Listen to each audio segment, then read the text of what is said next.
सम्मान। मनुष्य के जीवन में सम्मान का बहुत अधिक महत्व है। वो उसे अपने हृदय, अपने मन से जोड़कर रखता है। कदाचित इसीलिए हम शत्रु के सम्मान पर चोट पहुंचाते हैं ताकि उसे पीड़ा पहुंचाई जा सके। परंतु ऐसा करने से सावधान रहे मित्रों। शरीर पर लगी चोट मनुष्य भुला सकता है, परंतु उसके सम्मान को लगी चोट उसे जीवन भर पीड़ा देती है। और स्त्री के मान सम्मान पर लगी चोट उसे उस सीमा तक ले जाती है जहां उसे केवल प्रतिशोध दिखाई देता है। यदि अपने शत्रुओं को जीतना है तो प्रेम से जीतिए, अपने कर्मों से जीतिए। उन्हें अनुभव करवाइए कि उनसे भूल हुई है। किसी के सम्मान को ऐसी चोट ना पहुंचाइए कि वो आपका नाश करने पर उतर आए। स्मरण रखिए, किसी का अपमान करके आपके हृदय को कदाचित थोड़ा संतोष आ जाए, परंतु उस अपमान से आप कई हृदयों को आघात पहुंचाते हैं और अपने लिए एक शत्रु और बढ़ा लेते हैं।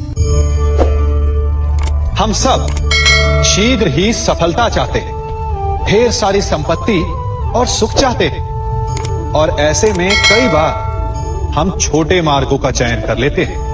वो मार्ग जिनमें परिश्रम नहीं होता, जिनमें होता है तो केवल छल, कुटिलता और भाग्य का सहारा। जैसे कि जुआ। कोई जुए के खेल में धन लगाता है, कोई दांव लगाता है और ये भूल जाता है कि जुआ ऐसा दलदल है कि जिसमें एक बार गिरे तो सर्वनाश से पहले निकलना असंभव है। यदि आप जीते तो और जीतने की भूख बढ़ जाएगी, और यदि आप कुछ हार बैठे तो उसे पुनः पाने के लिए आप फिर से खेलेंगे। मनुष्य को यह आभास ही नहीं होता कि अपनी संपत्ति के साथ साथ वो अपनी मानवता, अपने संस्कार, अपना धर्म और अपना उत्तरदायित्व सभी जुए की भेंट चढ़ा देता है। इसलिए कुछ पाना है तो परिश्रम से पाओ। यदि कुछ जुए में जीता तो वो उतना शीघ्र ही खो दोगे, चूंकि उसे परिश्रम से पाया नहीं गया है, और उसकी रक्षा करने के लिए आपके मन में स्वाभाविक प्रयास भी नहीं होंगे। क्षमा बढ़न को चाहिए, छुट्टन को उत्पाद। क्षमा इस संसार में शांति का, सुख का मूल आधार है। क्षमा आपके मन से प्रतिशोध और शत्रुता जैसे भावों को समाप्त करती है। परंतु क्या हर स्थान पर क्षमा आवश्यक है? क्या प्रत्येक का अपराध क्षमा करने के योग्य होता है?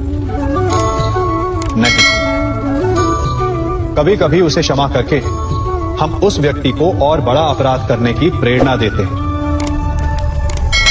और ऐसा ही अपराध है स्त्री का मान भंग करना, जिसमें क्षमा की कोई अवस्था नहीं। यदि सिंह भूल से गाय के बछड़े का अखेट कर ले तो उसे क्षमा किया जा सकता है, परंतु यदि वो नरभक्षी हो जाए तो उसके केवल दो स्थल होते हैं, या तो पिंजरा या फिर मृत्यु की गोद।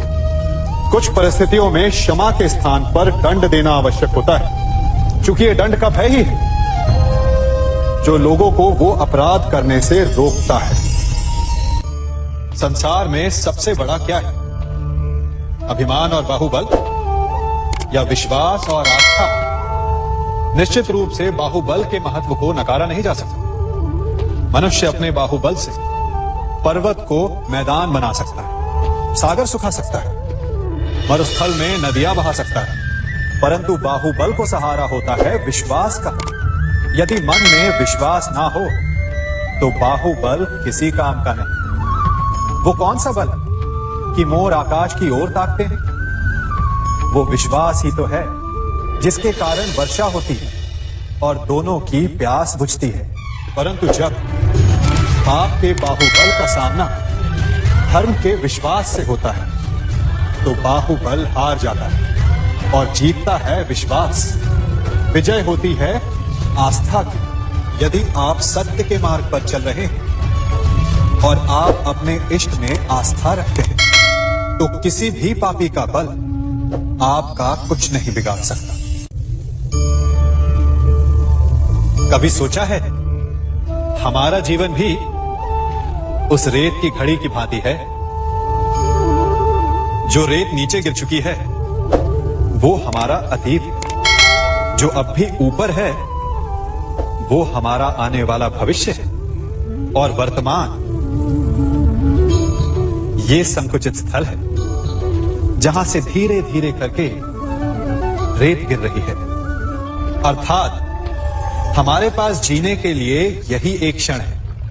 उसका उपयोग कैसे करना है ये हम पर निर्भर करता है। जो बीत गया उसका दुख मनाना है, या जो भविष्य में होने वाला है उसकी प्रतीक्षा में क्रोध करना है। सब कुछ करने के लिए यही एक क्षण है। प्रसन्न रहना है तो उसके लिए भी यही एक पल है।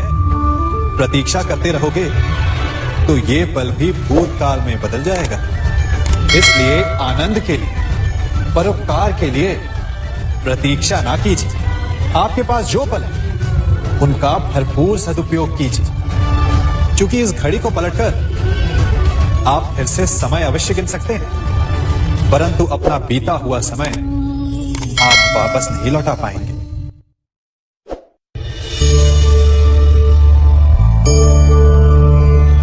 मनुष्य के जीवन में संतान का बहुत महत्व है। उस संतान के लिए वो कितने कष्ट सहता है, उसे पालता है, पोसता है, और यदि यही संतान संताप का कारण बन जाए तो क्या ये उसका दोष है? अधिकतर ये दोष हमारे लालन पालन का होता है। बचपन में बालक के हठ को मानकर हमें आनंद की अनुभूति अवश्य होती है, परंतु धीरे धीरे अपने बालक के हठ को मानकर उसके हठ के दास हो जाते हैं। एक हठी उत्तंड और असंस्कारी संतान उस सूखे वृक्ष के समान होती है कि यदि जिसमें आग लग जाए तो वो सारे वन को भस्म कर डाले। और स्मरण रहे, जब उसमें अग्नि लगती है तो सबसे पहले वो स्वयं के घर को ही भस्म करती है। इसलिए जब आवश्यकता हो तो अपनी संतान के हठ का विरोध करे, उसे रोके, क्योंकि यदि समय रहते ऐसा ना किया गया तो भविष्य में इस समस्या के परिणाम गंभीर हो सकते हैं। प्रतिज्ञा, वचन, ये सब मनुष्य ने समाज को सही दिशा में रखने के लिए बनाए हैं। वो मनुष्य ही क्या जिसके जीवन में नियम ना हो, जिनका वो पालन ना करे, परंतु समय के साथ चलने के लिए नियमों को बदलना भी आवश्यक होता है, क्योंकि ये आज का समय ही तो है जो बीत जाने के पश्चात इतिहास बन जाएगा। यदि आवश्यकता पड़ने पर नियम और प्रतिज्ञा भंग ना की जाए, समय की मांग के अनुरूप अपनी प्रतिक्रिया ना बदली जाए, तो इतिहास हमें कभी क्षमा नहीं करेगा। आवश्यकता पड़ने पर आपकी तोड़ी हुई एक प्रतिज्ञा, एक बंधन कभी कभी पूरे मानव इतिहास को बड़े विनाश से बचा सकता है। इसलिए नियम, प्रतिज्ञा, वचन कुछ नहीं, कुछ है तो केवल समय, जिसके अनुरूप चलने वाला ही सफल हो सकता है। कभी किसी पक्षी को घोंसले की नींव बनाते देखा है? अथक परिश्रम करके तिनका तिनका बिटोर कर वो पक्षी अपना घोंसला बनाता है, अपनी संतान के लिए एक सुरक्षित घर बनाता है, और फिर कहीं से तीव्र आंधी आती है, भारी वर्षा होती है और उसका घोंसला तिनका तिनका करके बिखर जाता है। फिर वो पक्षी क्या करता है? वो रोता नहीं, ना ही विलाप करता है, वो बिना विलंब करे फिर से अपना घोंसला बनाना प्रारंभ कर देता है और सफलता पाता है। फिर हम क्यों छोटी छोटी असफलता से भयभीत होकर परिश्रम करना छोड़ देते हैं? एक बात सदा स्मरण रखिएगा, हर वृक्ष कुल्हाड़ी की एक मार से नीचे नहीं गिरता, हर चट्टान घन के एक प्रहार से नहीं टूटती। सफलता पाने के लिए अनावरत परिश्रम करना ही मात्र एक मार्ग है। स्वीकारण, सत्य का स्वीकारण मनुष्य के लिए बहुत ही महत्वपूर्ण है। जब तक मनुष्य सत्य को स्वीकार नहीं करता, उसे असत्य से लड़ने की शक्ति प्राप्त नहीं होती। जब आप भोजन करते हैं तो क्या होता है? आपका पेट स्वीकारता है कि वो भर चुका है और आप भोजन करना बंद कर देते हैं। जब आपको निद्रा आती है तो क्या होता है? आपका मन स्वीकारता है कि आपका शरीर थक चुका है और उसे विश्राम की आवश्यकता है। उसी प्रकार जब आपको किसी व्यसन को रोकना हो तो आपको स्वीकारना पड़ता है कि बहुत हो चुका, चाहे वो लालच हो या मदिरापान।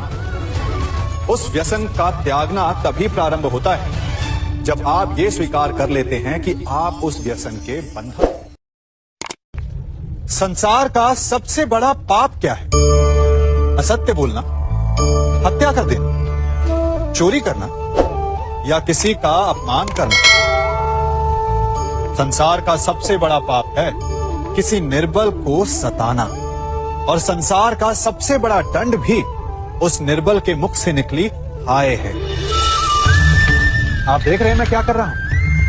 मैं लौ पिघला रहा हूं, और ये लौ पिघलता है इस चमड़ी की बनी धूनकी से निकली हवा से। तनिक सोचिए, एक मृत पशु की खाल से बनी धूनकी इतने कठोर लोहे को भस्म कर सकती।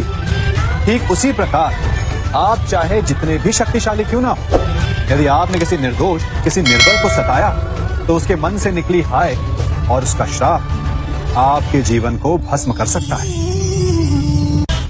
स्वर्ण, सज्जन पुरुष और परोपकारी मनुष्यों की गति एक समान होती है। यदि स्वर्ण टूट जाए तो उसे गर्म करो, ताप दो, पिघल कर वो फिर से जुड़ जाता है। ठीक उसी प्रकार मतभेद होने के पश्चात भी एक सज्जन पुरुष और महान पुरुष फिर से मित्र बन जाते हैं।